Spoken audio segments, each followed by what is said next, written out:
सोलापुरातल्या श्री क्षेत्र पंढरपूर इथल्या विशेष पुनर्वसन धोरणाला राज्य मंत्रिमंडळाची मंजुरी। विठ्ठल रुक्मिणी मंदिर परिसर आणि वाणिज्य संकुल आराखड्यातल्या 3,993 कोटी 90 लाख रुपयांच्या विकास कामांना गती मिळणार। पुण्यातल्या जायकवाडी प्रकल्प टप्पा 2 च्या 6,477 कोटी 88 लाख रुपयांच्या आर्थिक तरतुदीला राज्य मंत्रिमंडळाची मंजुरी।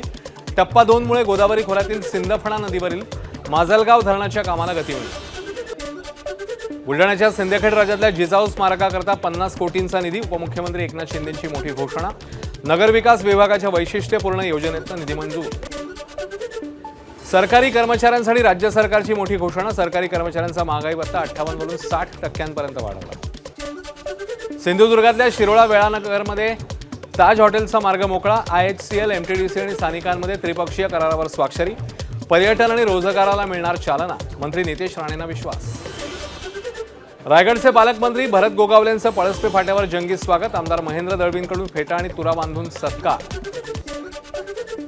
मराठा आंदोलक मनोज जरांगेंची तब्येत अचानक बिघडली। जालन्याच्या अंतरवाली सराटीत उपचार सुरू।